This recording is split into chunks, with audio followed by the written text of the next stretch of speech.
Muy bien. Quiero compartir con ustedes un mensaje al que titulé Discípulos, como la remera que tengo puesta acá y que, bueno, no se ve porque tapa la campera, ¿no? Pero así es el título del mensaje del día de hoy. Y quiero hablarles a un año de esto con mucha felicidad, con mucha alegría, porque yo no imaginaba todo esto que iba a pasar. No imaginábamos todo lo que íbamos a vivir cuando estábamos bautizando a Giselle en el mar. Y si tan solo nos hubiese el Señor mostrado todo lo que iba a pasar, nos hubiese agarrado un miedo bárbaro y no hubiésemos hecho nada. Pero Dios nos fue llevando de la mano un día a la vez y así fue como todo comenzó. Como te dije recién cuando estábamos charlando con Giselle, yo nací en una congregación cristiana. Mi abuelo era el pastor y le debo todo lo que sé de la música, se lo debo a esa familia maravillosa que está ahí en Batán. Mi abuelo ya no es el pastor de ahí, es como un pastor honorífico, pero esa familia me vio crecer y nosotros le debemos mucho a esa congregación, a ese lugar. Y cuando yo estaba en esa iglesia pequeña, yo me moría de ganas por predicar y por hacer que más personas vinieran a Jesús y a conocer la buena noticia. Pero yo no sabía cómo hacer, ¿no? Pero alguien me dijo que tenía que servir y que tenía que involucrarme en el culto, ¿no? Y entonces ahí me entretuvieron, o sea, gran parte de mi adolescencia tocando. Estábamos con Tati, con mis hermanos en esa familia, y entonces, bueno, yo no me fui en ningún momento a hacer una vida común y corriente. Yo era una persona sencilla que, bueno, tocaba en la iglesia y después estudiaba. Esa era mi vida. Y siempre quería compartir a Cristo, pero no sabíamos cómo hacer. Encima nos pasaba algo. Y no es por hablar mal de esta familia, sino que cada vez que veíamos que alguien venía por primera vez, se sentía muy incómodo, ¿no? Porque nosotros, los que cantábamos, nos vestíamos muy raro, ¿no? Y después teníamos liturgias o prácticas que incomodaban a la gente que venía por primera vez. Orábamos como 3 veces de rodilla. Entonces la gente que venía por primera vez se quedaba medio como diciendo, ¿qué onda yo? ¿Me tengo que arrodillar? Ni loco me arrodillo, ¿no? Y era como nuestras canciones por gran parte no tenía como mucho cuidado la poesía, de modo tal que la entendiera cualquier persona que viene por primera vez, sino que hablábamos de cosas que tenías que estudiar teología para poder entender lo que cantábamos, ¿no? Señor, llévame a tus atrios, al lugar santo. O sea, ni idea la gente que venía por primera vez lo que estábamos cantando, ¿no? Entonces me frustraba. ¿Y qué pasó? En mis intentos de predicar comienzo a hacer con los jóvenes.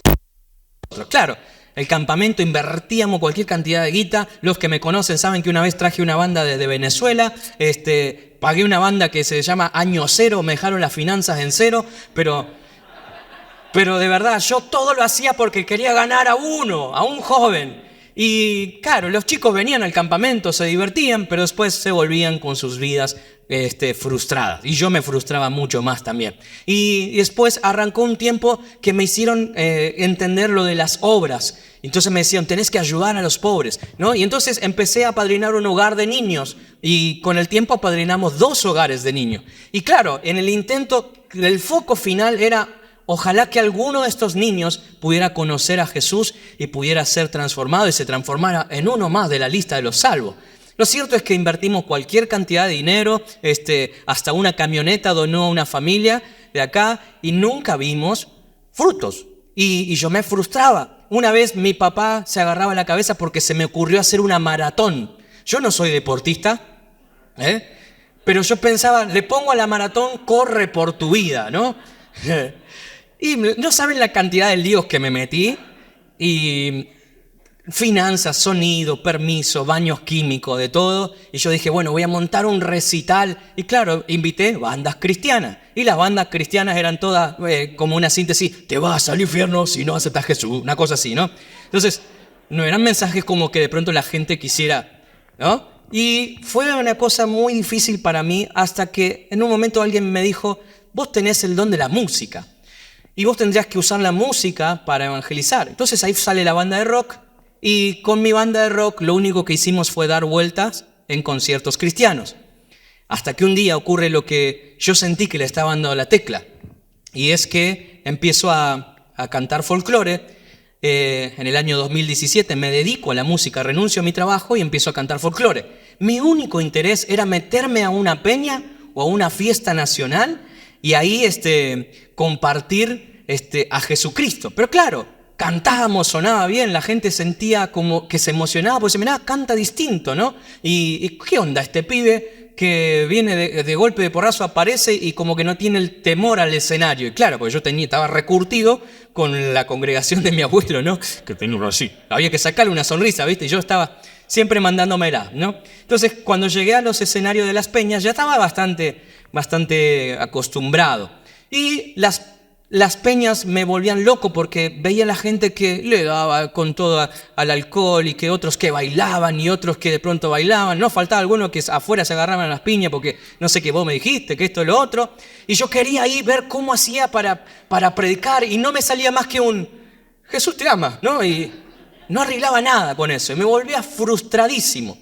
Y entonces empecé a usar la motivación, y los que me conocen y han escuchado mi música saben que compuse una canción que fue un golazo. Se llama Dale que vos podés, ¿no? Dale que vos podés. Y empiezo a componer, como vi que funcionó, al toque, le mandé, no hay que llorar, hay que reír. Y después le meto, algo bueno va a ocurrir, y esa fue un boom en la pandemia. Le meto te va a ir bien y le empiezo a meter mucho y fui un insulto al folclore porque arranqué bien paisano, después terminé cualquier cosa, parecía Carlos Vive, cualquier cosa. Y todo lo hacía con el interés de predicar y de compartir. No saben la cantidad de gente frustrada que había, que bailaban como un cable a tierra, porque esos, si van a Cosquín algún día, van a ver un montón de gente que utiliza la danza como un cable a tierra. Es el momento donde se desconectan de todos los problemas. Es como el cigarrillo de ellos sería, ¿no? La danza, ¿no? Es como, bueno, me desenchufo y ahí estoy, ¿no? No todos, obviamente, pero hay un buen porcentaje de personas que utilizan el folclore, la danza o la música como un cable a tierra. Y yo quería ayudar y yo quería presentarles a Jesús, pero nunca pude. Y así fue como un día, para ser exacto, el 25 de mayo del año pasado, año 2023, me encuentro cantando en Buenos Aires, capital, y por un problema que tuve con el vehículo tuve que viajar en colectivo y fui a cantar a una iglesia. Un pastor me invita a cantar. Espero que nunca vea este video el pastor, porque voy a decir una intimidad que tuvimos, ¿no? Pero trataré de cuidar lo más que pueda el fin de la charla, ¿no? Y esa charla que después de tocar yo voy a cenar con él a su casa para matar el rato porque no me tenía que volver en colectivo. Estamos cenando y veo que en la mesa veo una canasta de pan y vos sabés que en esa canasta de pan yo percibí algo por primera vez en mi interior y te traje una foto porque cuando veo esta canasta de pan, yo sentí algo adentro, no sabía que era la voz de Dios, que me dijo, quiero que cenemos juntos. Y veo el pan y dije, ¿Santa Cena? Y entonces veo que había acuario ahí y le digo a la pastora, ¿me regalarías un poquito de pan, ahora que ya me estoy por ir a tomar el colectivo, y un poquito de jugo? Me dice, Gaucho, ¿te quedaste con hambre? Me dice, no, llévate un sándwich milanesa. No, pan necesito, pan y jugo nomás. Bueno. Y entonces me voy con ese pan y con ese jugo y me tomo el colectivo y te traje esta fotito que quiero compartir con vos y me subo sintiendo de que este viaje iba a ser un antes y un después en mi vida. No lo sabía, pero yo había sentido que Jesús me dijo, quiero que cenemos juntos. Y entonces cuando me siento, pongo mi guitarra ahí al costado, busco, yo no andaba con Biblia, yo no sé cómo andaba ese Nuevo Testamento ahí, pero nunca andaba con la Biblia encima, pero lo llevé y me pongo a leer, digo, ¿cómo se toma la Santa Cena? ¿Qué se dice antes de la Santa Cena? ¿Cómo se hace? Y empiezo a hojear la Biblia y viene esa voz interna y me dice, quiero ser uno con vos. ¿Cómo me gustaría, salud, cómo me gustaría que seamos uno, vos y yo? ¿Cómo me gustaría vivir dentro tuyo? Y cuando él me dijo, vivir dentro mío, yo me quedé pensando, pará, ¿cómo vivir dentro mío? ¿Qué no viví dentro mío? Si yo desde que nací estoy dentro de la iglesia y estoy cantando y estoy sirviéndote, todo esto, ¿cómo que no viví dentro mío? Y entonces el Señor me dijo, si yo estuviera dentro tuyo, vos no estarías haciendo lo que estás haciendo. Porque yo no vine a la cruz para que vos cumplas tus sueños, sino que vine a la cruz para liberarte a vos del pecado y para transformarte en un discípulo que libera a otros y que comparte la buena noticia a otros. Y esa vez fue la primera vez que yo sentí como que me cayó la gota. Mi papá ya había predicado en Casa de Pan en la iglesia vieja un mensaje que se llama discípulo, pero viste cuando vos estás y no te cae la ficha, tenés los ojos vendados. Y ahí fue cuando me encalló esta curiosidad de discípulos. Y todavía me acuerdo de que el Señor me dijo, Samuel, los miembros de tu cuerpo no hacen lo que ellos quieren, ¿no? Y esto me lo venía marcando, esto, las manos no hacen lo que quieren. Imagínate que yo estoy hablando con ustedes y la mano me está pegando cachetazo acá, va a decir, no anda bien Samuel, ¿no? Tiene un problema, tiene un cortocircuito. Me dice, así de ridículos se ven aquellos que dicen que están en mi cuerpo, pero hacen su propia voluntad, sus propios sueños, sus propios deseos. Y entonces me di cuenta que estaba vivo. Y me di cuenta que tenía que morir.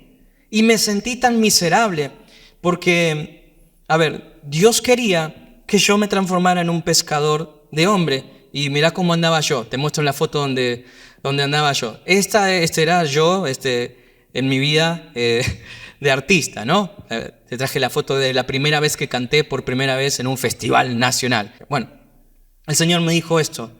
Yo quiero transformarte en un pescador de hombres, en un pescador de personas. Me dice, ¿pero es la música o yo? No entramos los dos en la ecuación.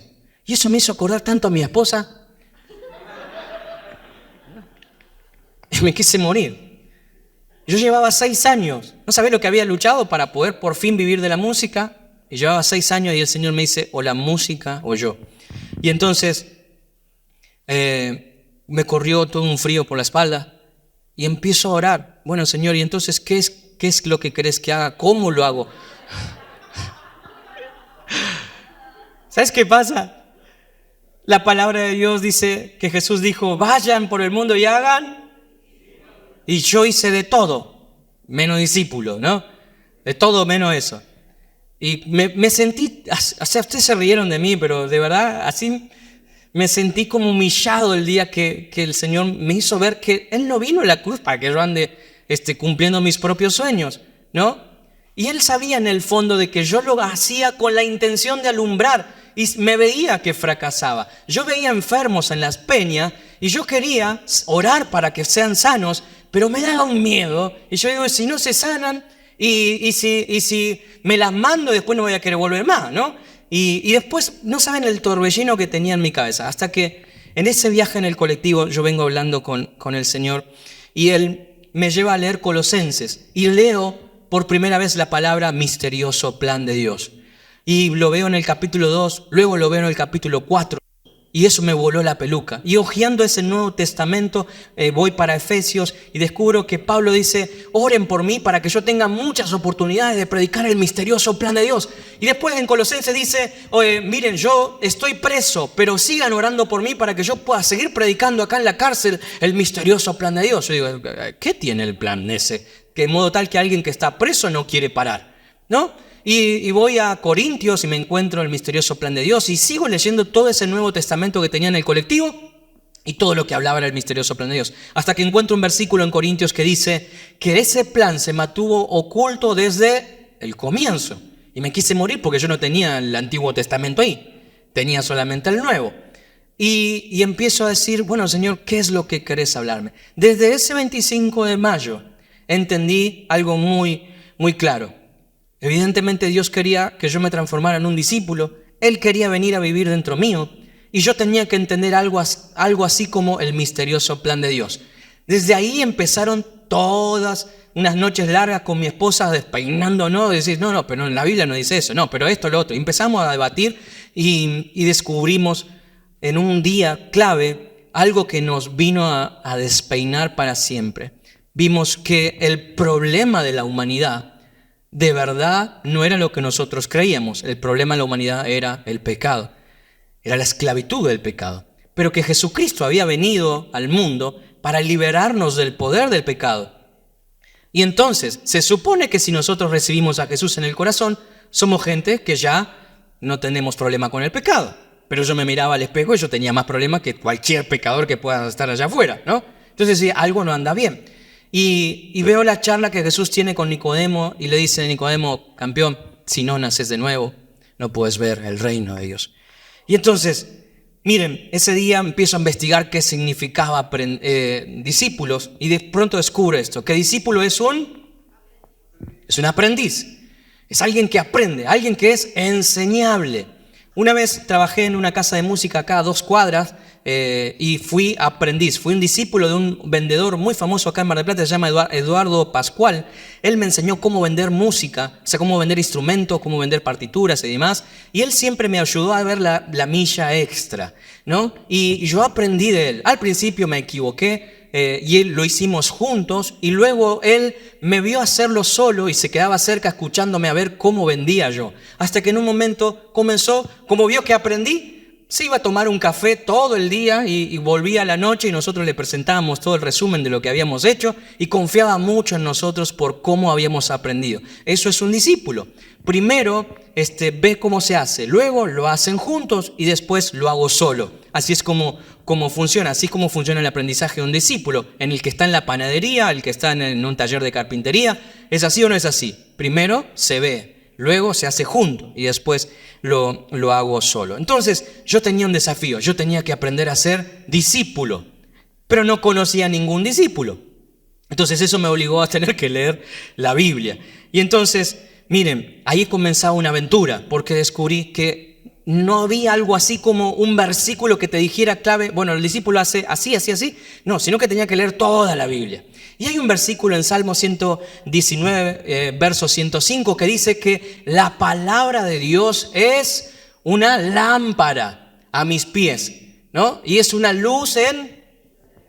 ¿Qué quiere decir eso? Miren, qué bueno que la Biblia dice eso. O sea, la palabra de Dios no es un sol que te muestra todo el mapa. Es una... ¿Cuánto alumbra una lámpara? ¿Usa las neuronas? Claro, ¿dónde estás? ¿No? A lo sumo un radio de 3, 4 metros y va con la lamparita ahí, pero no puedes ver para estar, o sea, alumbra un poquito. La palabra de Dios es así, te va mostrando un poquito y entonces tenés que dar un paso de obediencia y vas. ¿No? Y ok, Dios te enseña una cosa y entonces pones un pasito así. Por eso te digo, menos mal que Dios no me mostró todo lo que iba a pasar en todo este año, porque cuando estábamos con Giselle, yo no la hubiese bautizado, Giselle, por así nomás, ¿no? Porque me hubiese agarrado mucho miedo. Pero Dios nos va mostrando por medio de esa palabra un pasito a la vez. Y cada vez que vamos leyendo, vamos aprendiendo mucho más acerca de cómo es un discípulo. Entonces, como vio Dios que yo era muy cabezón, ahí aparece Giselle y me dice, amigo, me quiero bautizar. ¿No? Como conté un ratito, ¿no? Y quiero que me bautices vos. Y ahí empiezan los problemas. Yo le digo, yo no te puedo bautizar, yo no soy pastor. Y me dice, ¿y a dónde dice la Biblia que vos no puedes bautizar porque no sos pastor? Le digo, en algún lado tiene que estar. ¿Ah? Y si no está, debería estar. Pero no estaba.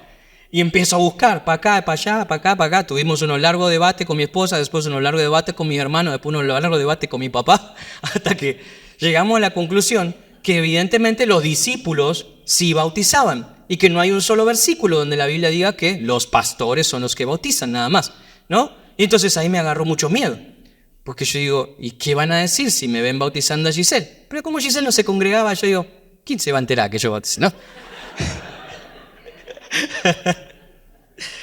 Ay, Dios mío. Y me dice encima, y quiero que me bautices en el mar, tu abuela, en junio. En junio, en el mar. Y entonces yo le decía, ¿cómo hago para decirle a mi papá? Porque nosotros bautizábamos en rociado, ¿no? Y empiezo a buscar en la Biblia, y fue cuando me maravillé y encontré Miqueas capítulo 7, verso 19, me lo sé de memoria, dice, Dios tendrá otra vez compasión de nosotros, perdonará todos nuestros pecados y echará nuestros pecados y nuestras maldades a las oscuras profundidades del mar y del océano, ¿no? Y ahí me vuelvo la peluca, ¿no?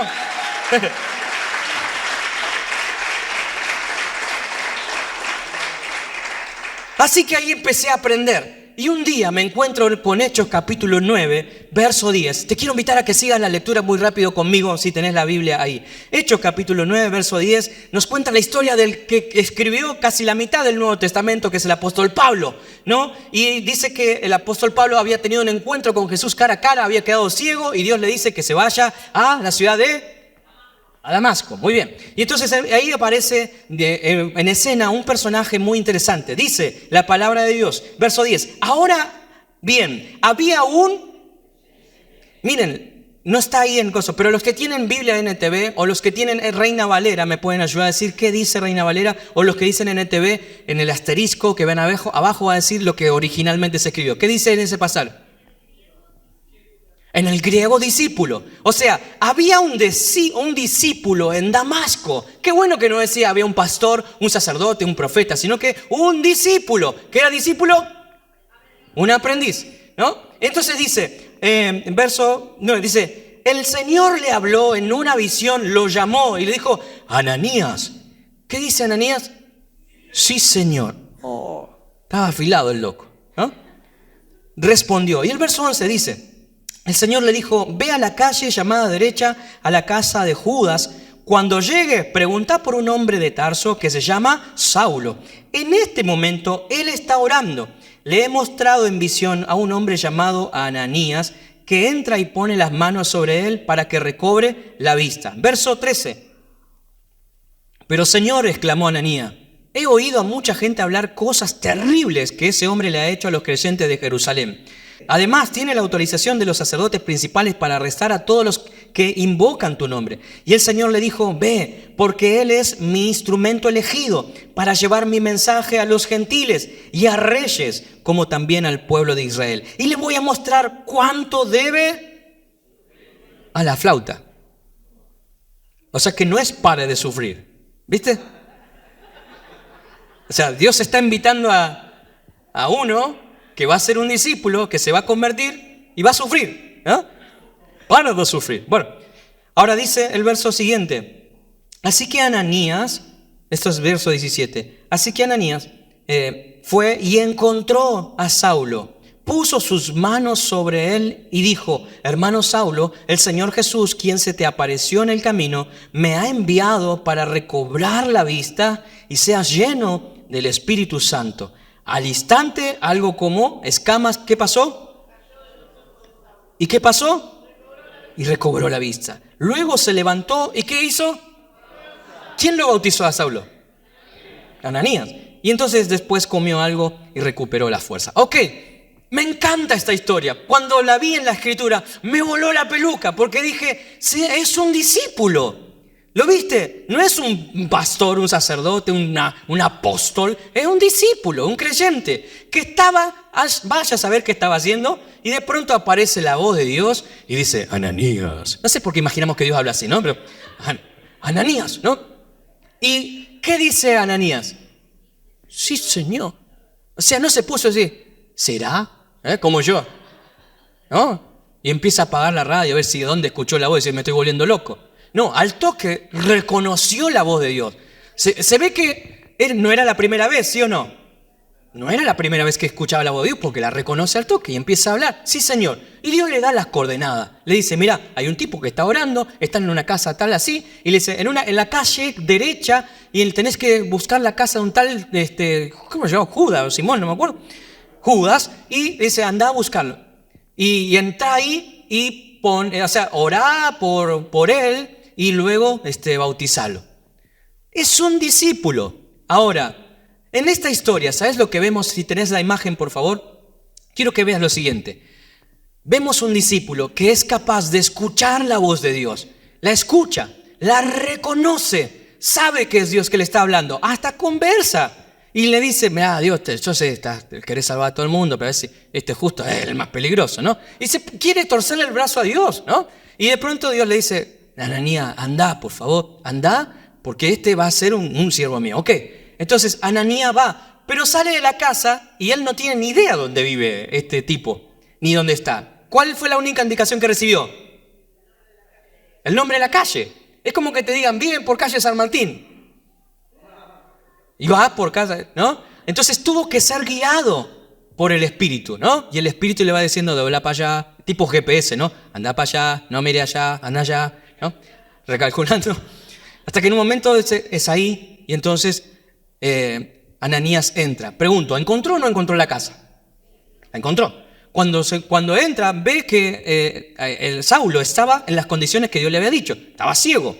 Vemos que él experimenta una tercera cosa. Número 1, entonces dije, escuchó la voz de Dios. Número 2, fue guiado. Número 3, ¿qué hizo? Puso las manos. O sea, no llamó al diácono, al anciano, al pastor para que ore, ¿no? Ni mandó el pedido de oración por WhatsApp. Él puso las manos, ¿viste? Y nosotros creemos al chip de que solo el pastor puede orar, ¿no? Él es un discípulo, va, pone las manos y obviamente falló. ¿Falló o no falló? No, fue sano. Recibió el milagro. ¿Y qué pasa después del bautismo? ¿Qué pasa? Me folié solo. ¿Qué pasó después del milagro? Háganse como que lo bautizó en agua y en espíritu. Es un discípulo. Cuando yo vi eso, me fascinó. Pero ¿sabes qué es lo que más me voló la peluca? Es de entender que esa es la vida que Jesucristo tiene para todos los que nacimos de nuevo. Esa es la vida que Él quiere que nosotros tengamos. Amén.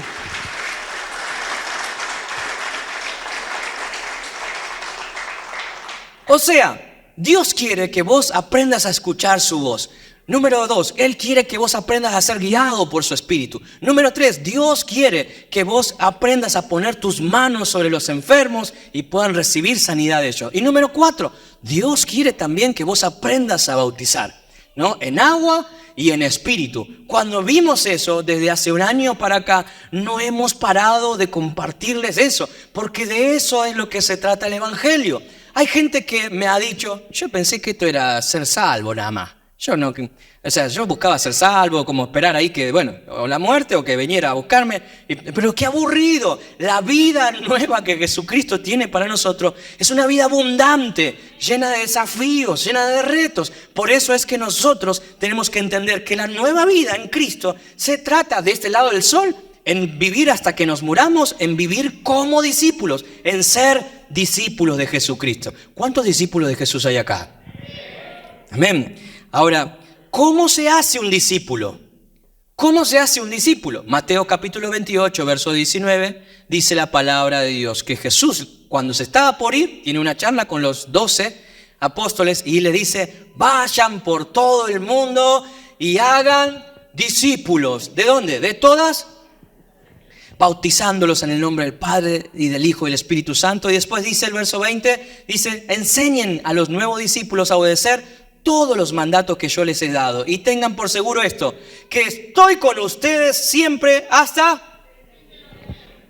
Esa es la razón por la que yo sentí muchas veces que Dios no estaba conmigo. Y yo me esforzaba haciendo teatro, conciertos, solidaridad, ayudaba a los pobres, hacía de todo y nunca veía todo el favor que yo quería ver. ¿Por qué? Porque yo estaba haciendo algo que Dios no nos mandó a hacer. Hay una sola cosa, una solita cosa que Jesús dijo que nosotros teníamos que hacer. Y es ir a ser discípulos.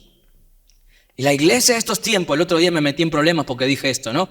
La iglesia de estos tiempos ha hecho apóstoles, profetas, ha hecho líderes, pero toda esa gente, está bien, lo son, entonces los saludamos como apóstoles, pero no tienen el alma de discípulo.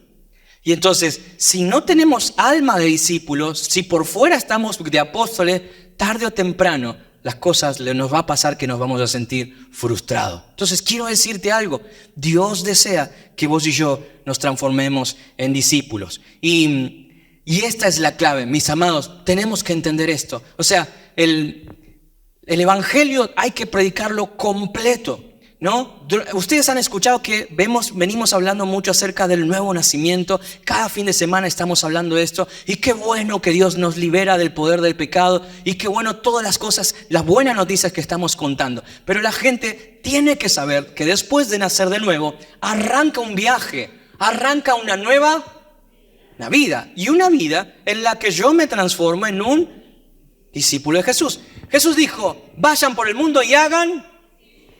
¿Cómo se hace un discípulo? Jesús lo explica en la coma siguiente, bautizándolo. Y después dice, enseñándole. O sea, discípulo, bautismo, enseñanza.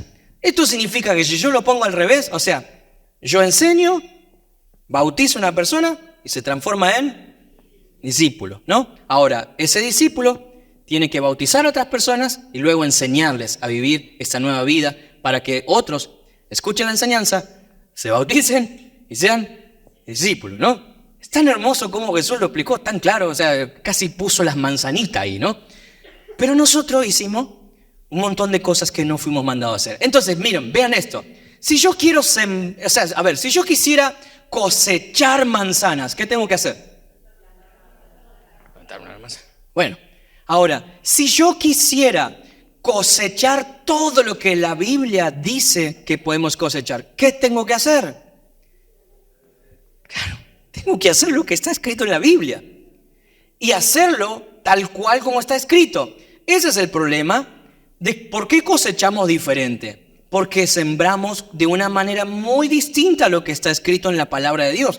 Y esto que está distinto está de acuerdo a la visión de un hombre, pero no es lo que está en la Biblia. Y tengo que decir algo que duele escuchar. Una media verdad sigue siendo una mentira, ¿no? La verdad es lo que te libera, pero una media verdad te libera a medias.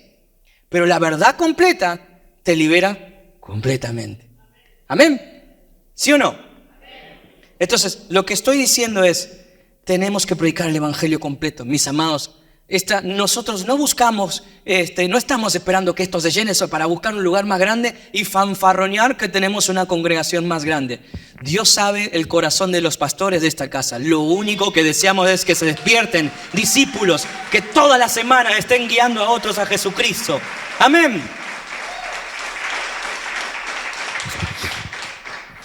Ahora, miren, hay dos maneras de vivir, como cristiano o como discípulos. Pará. ¿Cómo es? Así es. Hoy el mundo se divide entre cristianos y discípulos. No es lo mismo ser un cristiano. Miren, cuando vos mirás la Biblia, unos capítulos más adelante, mi papá me hacía notar y me hacía ver que dejan de aparecer los discípulos. ¿Y sabés quiénes empiezan a aparecer? Los cristianos. Y después dejan de aparecer los cristianos y aparecen los creyentes. Es que discípulo es un aprendiz. Para poder ser un discípulo, vos tenés que pasar tiempo con ese que sabe un poquito más que vos. ¿Sí o no? El tema, ¿saben cuándo es? O sea, Jesús dijo, vayan y hagan discípulos. No dijo, prediquen, enseñen y digan esta verdad y después vayan a otra ciudad. No. Por eso el apóstol Pablo cuando iba, a veces estaba un año con la gente. Vivía con ellos, compartía con ellos. O sea, el discípulo se hace en la casa, se hace tomando mate, se hace trabajando juntos. Así es como se hace el discípulo. Por eso es que nos juntamos mucho, todo lo que más podemos en las casas, acá en los que somos parte de la familia de Casa de Paz. ¿Por qué? Porque los discípulos se hacen así. ¿Cuál es el tema? La sociedad empezó a ver que los discípulos hacían milagros como Jesús, amaban como Jesús y decían, son iguales a Cristo. Y de ahí sale la palabra cristiano, ¿no? Y entonces el evangelio empezó a correr, empezó a llegar a más lugares y los discípulos empezaron a viajar. Pero claro, llegó un momento en que no se quedaron. Y entonces toda la gente que escuchó el evangelio creyó esa verdad, pero no fue discipulada. Entonces creyeron una verdad y cuando tuvieron tiempo la compartieron con otros. Y entonces apareció otro que creía lo mismo. Y ahí están, creyentes que no viven como discípulos, que creen una cosa, pero que no viven como discípulos. Y si hay algo que Jesús quería, no quería creyentes, no quería evangélicos, no quería miembros. ¿Qué quería Jesús? Y la gente no está preparada para escuchar lo que yo voy a decir ahora. Lucas capítulo 14, verso 33, están los requisitos que Jesús tiene para un discípulo. Dice, así que no puedes convertirte en mi discípulo sin dejar todo lo que posees. O sea, ¿te imaginas Jesús predicando hoy así acá? En Argentina, ustedes no me pueden seguir, a menos que dejen todo lo que poseen. No sé, 2 lo seguimos nomás, ¿no? 3. Es un mensaje que te invita a una acción radical. ¿Qué pasa? Lucas capítulo 9, verso 23 dice algo muy interesante. Así que dijo a la multitud: si alguno de ustedes quiere ser mi seguidor, en otras palabras, en otras traducciones dice mi discípulo, tiene que abandonar su manera egoísta de vivir, tomar su cruz cada día y seguirme. Ese es el requisito que Jesús tiene para un discípulo. O sea, no es un simpatizante o alguien que cree lo mismo que él. Es alguien que se abandonó a sí mismo. Es alguien que abandonó su manera egoísta de vivir. Por eso quiero decirte, si el Hijo de Dios entregó su vida por nosotros, ¿quién soy yo y quién sos vos para agarrarte y aferrarte a tu propia vida? Lo voy a volver a decir, porque es frase de cuadrito. Si el Hijo de Dios entregó su vida, ¿quién sos vos y quién soy yo para aferrarme a la mía? Parece ser que es una invitación cargada de retos. Por eso Jesús, Él siempre mantuvo la vara alta. A un rico le dijo: mirá, tenés que vender todo, dáselo a los pobres y luego seguirme. ¿Ves?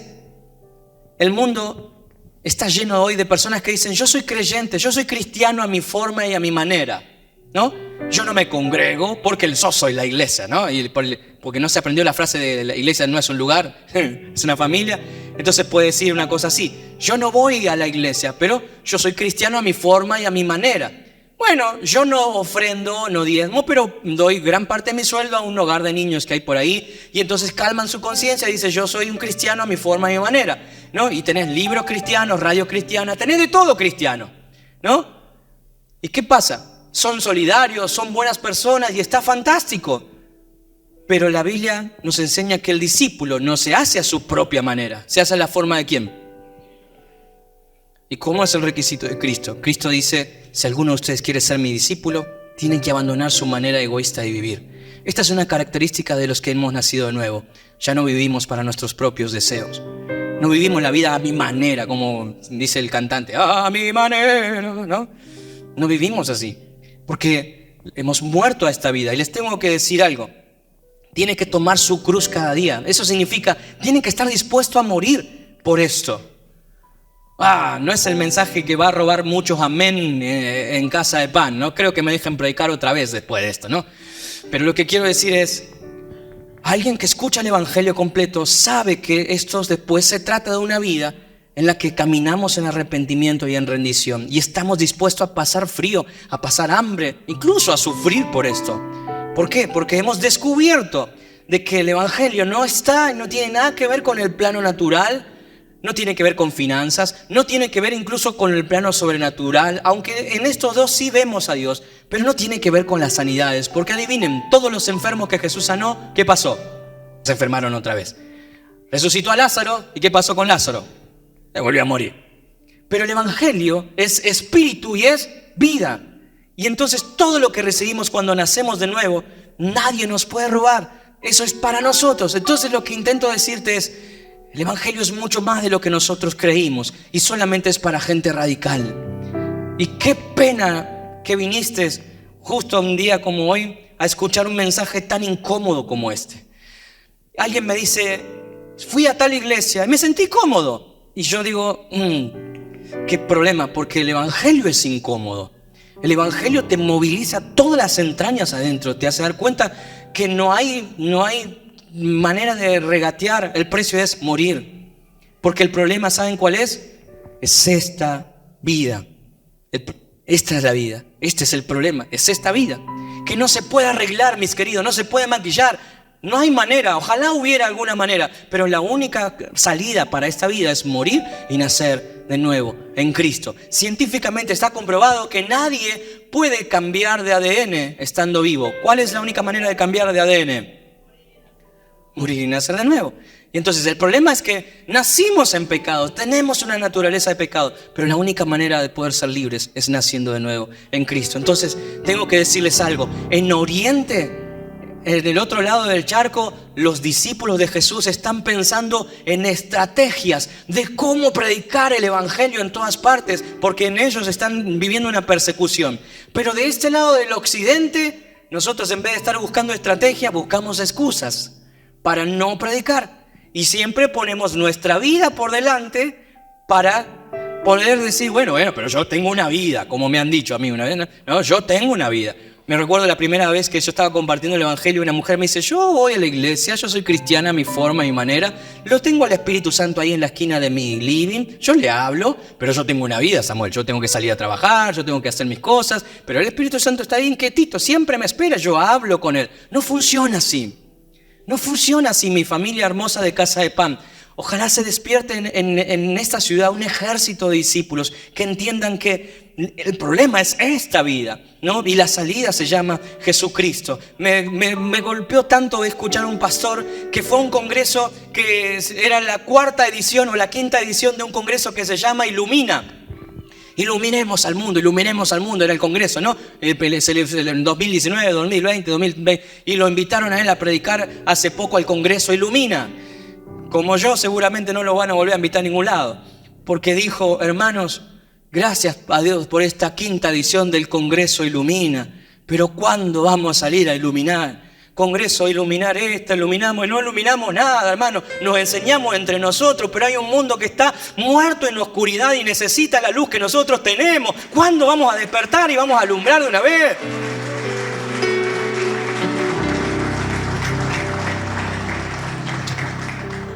Y ahí fue cuando entendí que si vos seguís viviendo para vos mismo, probablemente no entendiste nada del evangelio, como yo hace un año.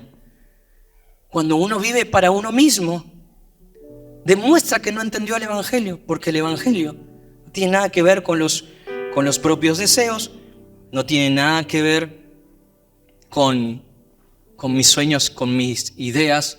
Esto tiene que ver con una urgencia. El mundo se está perdiendo. Ahí hay una lista de gentiles donde tenemos que encontrar a aquellos que van a ser salvos. Y el Señor necesita un ejército de discípulos que estén lunes, martes, miércoles, jueves, viernes, todos atentos con el cuchillo entre los dientes predicando el evangelio. Yo no sé si el día que Dios le habló a Ananías fue domingo, pero imaginemos que fue un miércoles, ¿no? ¿Usted qué dice a Ananías cuando Dios le dice, Ananías, ¿no? Otra vez. ¿Ah? ¿Qué le dice? Andá a la... Primero le dice, sí señor, como dicen acá. Después le dice, andá a tal casa y buscá a tal persona. ¿Qué dice Ananías? Bueno, mirá, yo cierro a las 8. Salió enseguida, ¿sí o no? Me pregunto si Dios encontrará personas como Ananías en Casa de Pan, en Mar del Plata, tan radicales, que sea primero el reino, que sea primero obedecer a papá, el corazón de papá. Me pregunto si habrá gente en estos próximos años que esté entendiendo que la vida esta nueva se trata de ser un discípulo de Jesús. Miren, yo sé que me va a pasar algo el día que esté en el tribunal de Cristo, y muchos de ustedes también, cuando estemos allá arriba antes de la boda, nos va a pasar algo. Muchos de nosotros vamos a llorar. Y no vamos a llorar por no haber invertido más dinero y haber tenido una casa más grande, o habernos arriesgado y haber comprado un vehículo mejor. No vamos a llorar por eso. Nos vamos a dar cuenta desde allá arriba, cuando veamos la tierra, nos vamos a dar cuenta de lo miserable y cómo caímos en el engaño de las riquezas. Pero de algo nos vamos a arrepentir, se los aseguro. Muchos van a llorar. Y yo también voy a tener que llorar. Y espero que vos no tengas que llorar tanto como yo. Pero nos vamos a arrepentir de no haber hecho discípulos, porque era lo único que teníamos que hacer. Discípulos. Primera de Juan 2:6 dice que si alguien dice que vive en Dios, debe vivir como Jesús vivió. ¿Ustedes vieron a Jesús haciendo crecer su negocio? Enfocado en la carpintería. ¿Lo vieron así a Jesús? ¿Qué voluntad quería hacer Jesús? La del Padre. Entonces, lo que tengo que decirte para terminar, hermanos, hemos muerto a esta vida. Hemos muerto a esta vida. ¿Saben? Escuché una historia real y verídica de dos amigos que en la infancia se pelearon. Tienen aproximadamente 60 años hoy por hoy.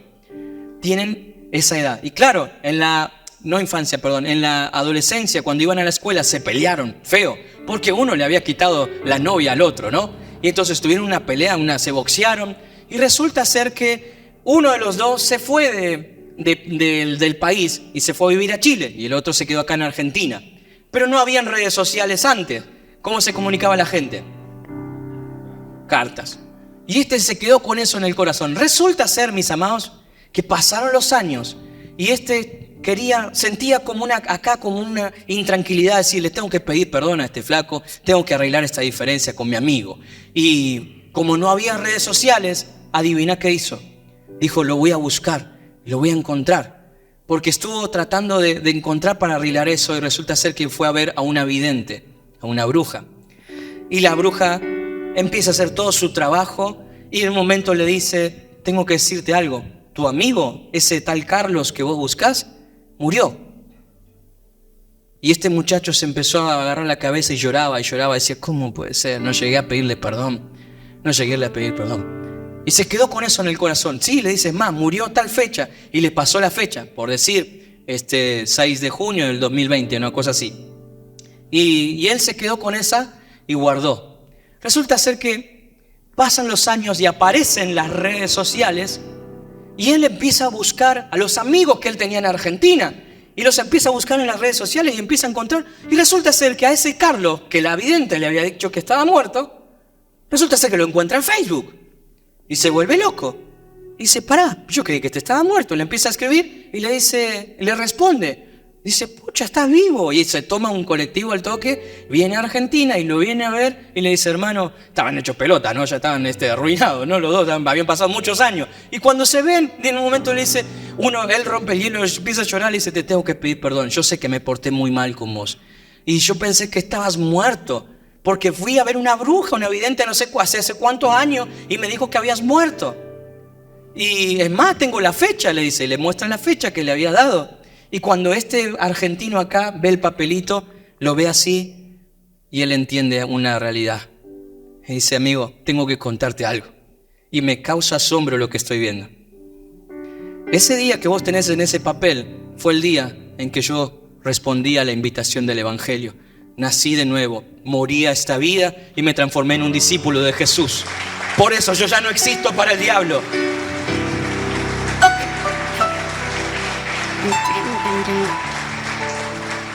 En el mundo espiritual, todo el bando contrario lo vieron a él como muerto. Y le dice Romanos capítulo 6 que nosotros morimos a nuestra vida en el bautismo, ¿sí o no? Entonces, bien hermano, si moriste, no andes tratando de buscar la vida de vuelta, no. Morí una vez, transformate en un discípulo de Jesús como este hermano. El libro de los Hechos, me encanta que es el único libro que no termina con un amén. Todos los libros que vemos en las Escrituras terminan con un y colorín colorado, este cuento ha terminado. ¿Se dieron cuenta? Una despedida como gracia y paz, una cosa así, terminan todas las cartas que vemos en las Escrituras. Pero el libro de los Hechos es el único libro que no termina de esa manera. Y el último capítulo que vemos en el libro de los Hechos es el capítulo 28. Y si vos ves cómo termina, queda inconcluso. Y cuando estábamos viendo esto con los discípulos de los que son de Casa de Pan, nos cayó esta ficha, mis queridos. Entendimos, el Espíritu nos ayudó a entender de que el libro de los Hechos se sigue escribiendo. Que vos y yo somos parte del capítulo número 29. La historia se sigue escribiendo. Un día vamos a ir al cielo y sos convencido que va a haber un ratito entre asado y vino y canciones y todas esas cosas que van a haber allá en el cielo, ¿no? Va a haber un ratito donde vamos a escuchar la historia de lo que va a ocurrir en el cielo. Alguno me quedó mirando cómo vino ahí. Después les cuento eso, ¿no? Está ahí en Isaías. Descubrí que va a haber carne de la primera calidad y vino añejo, dice la palabra de Dios, ¿no? Dios está esperando, ¿no? Con el delantalcito haciéndole un asado, ¿no? Y después vamos a escuchar las historias de los discípulos ahí, de los que siguieron escribiendo el capítulo 29, el 30, el 31 y todo lo que más. Pero hoy estamos en el año 2024. Y quiero invitarte a algo. Busca Hechos 2024, ¿puede ser? O sea, Hechos 2024. Hechos 2024. Esto no es para que le juegues al 2024, carnaza. te reprenda, ¿no?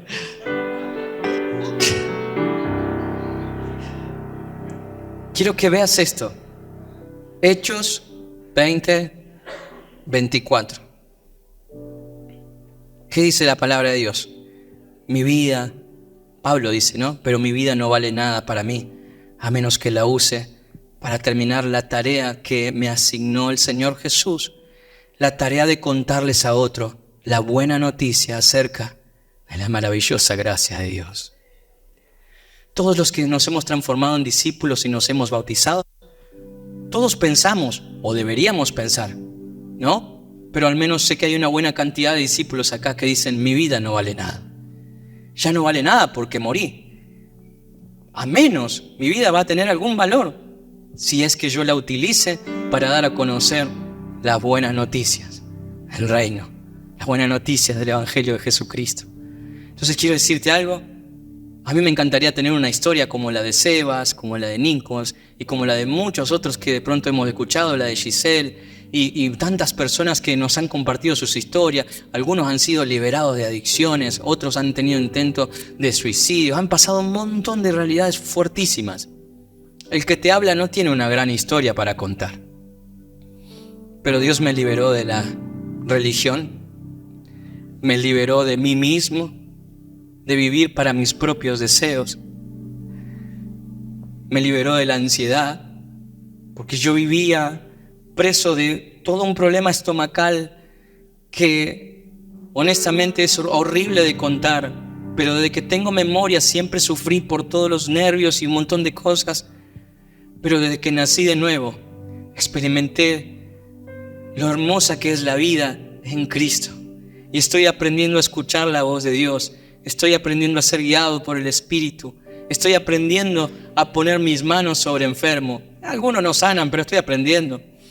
Estoy aprendiendo a bautizar. Los primeros bautismos lo hice mal, pero ahora cada vez lo estoy haciendo un poquito mejor. Todavía no he aprendido a resucitar a nadie, pero Jesús me dijo que yo iba a resucitar a alguien. Entonces estoy dispuesto a aprender, porque si la Biblia dice que eso pasó, el mismo Dios es el de ellos, es el Dios de nosotros. Dios es el mismo ayer, hoy y siempre. Dios está deseando que despertemos. Amén.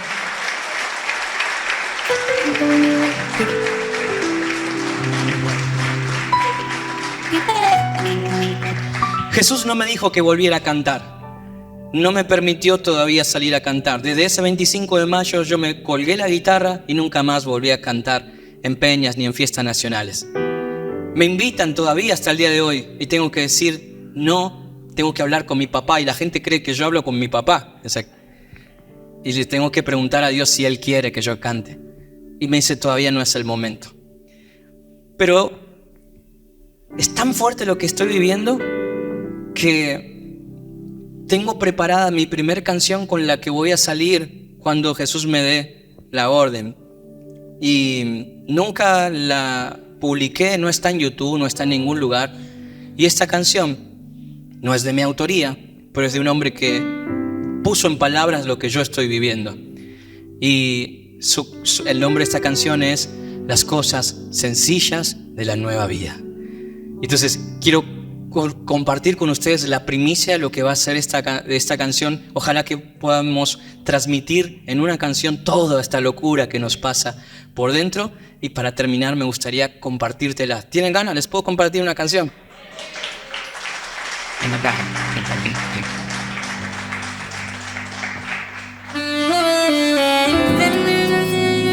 A ver si tiene sentido.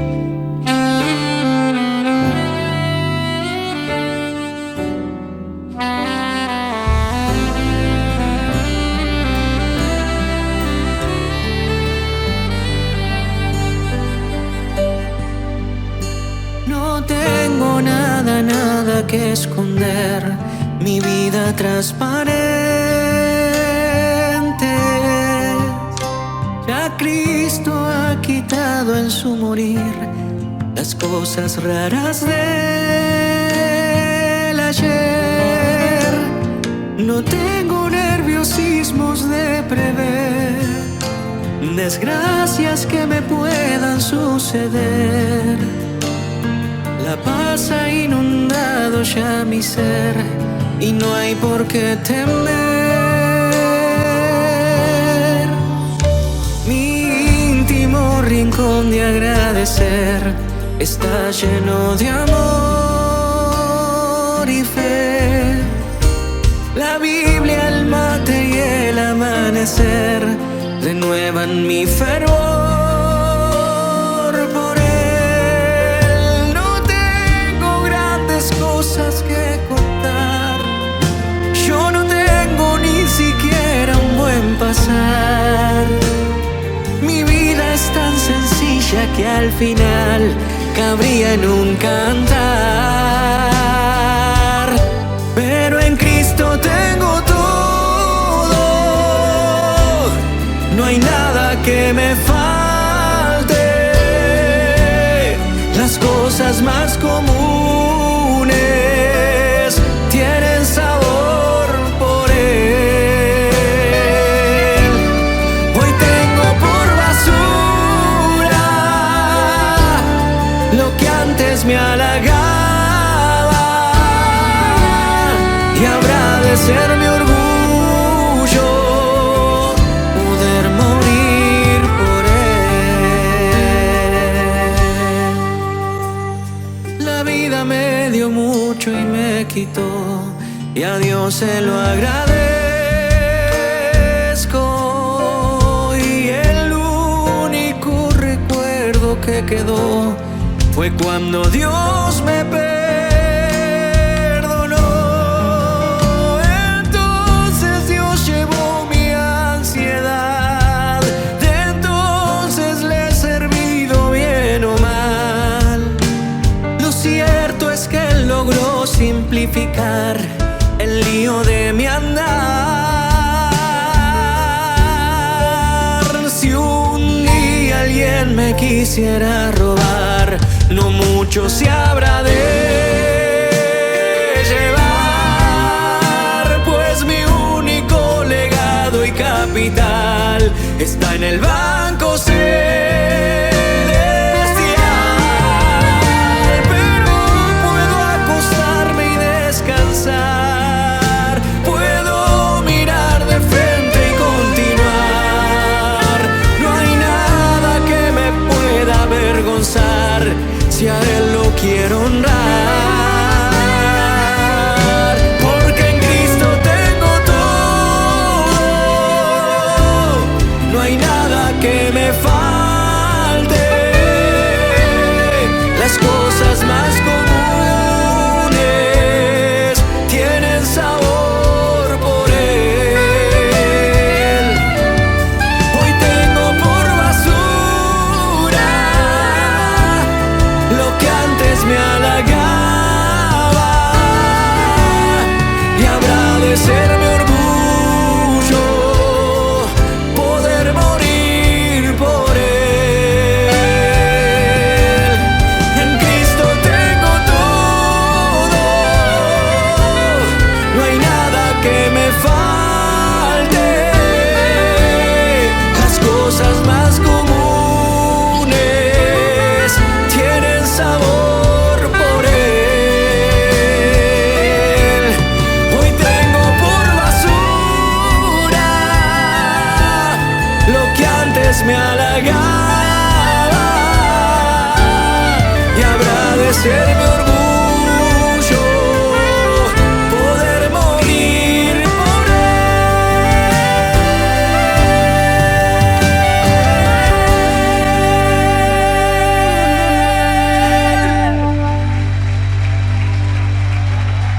Sí, Señor.